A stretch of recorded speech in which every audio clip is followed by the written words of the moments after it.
മോദിഗർ ബിസിനസ്സിൽ ജോയിൻ ചെയ്യുന്ന എല്ലാവർക്കും വരുന്ന ചിന്തയാണ്, ഇതിൽ ഉൽപ്പന്നങ്ങൾ വില കൂടുതലാണോ, ഉൽപ്പന്നങ്ങൾക്ക് വില ഇരട്ടിയാണോ? എന്നാൽ ആ ഒരു സംശയം ഞാൻ ഇപ്പോൾ വ്യക്തമാക്കി തരാം.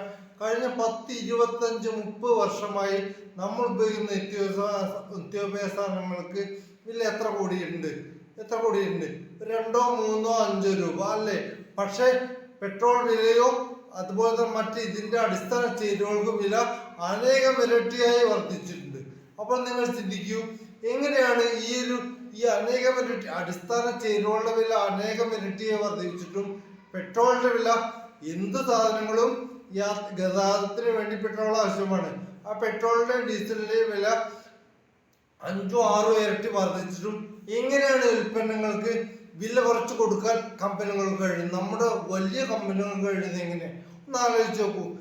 ഏതൊരു സാധാരണക്കാരനും സ്വന്തം ബുദ്ധി ഉപയോഗിച്ചാൽ മനസ്സിലാവുന്നതാണ് ഇത് 100% മായമായിട്ടാണ് വരുന്നത്. ഓക്കെ, ആ തമ്മിൽ മായത്തിൽ കുറവുള്ള ഉൽപ്പന്നമാണ് നമുക്ക് എന്തെങ്കിലും ഒരു ഫീൽ കിട്ടുന്നത്. എന്നാൽ 1% പോലും മായമില്ലാതെ 100% പരിപൂർണ വ്യക്തമായ ഉൽപ്പന്നങ്ങളുടെ ബേസിക് അടിസ്ഥാന ചേരുവകളുടെ നിർമ്മിക്കുന്ന 100% സംതൃപ്തി ഉറപ്പുവരുന്ന ഉൽപ്പന്നങ്ങളാണ് മോദിഗർ വിൽക്കുന്നത്.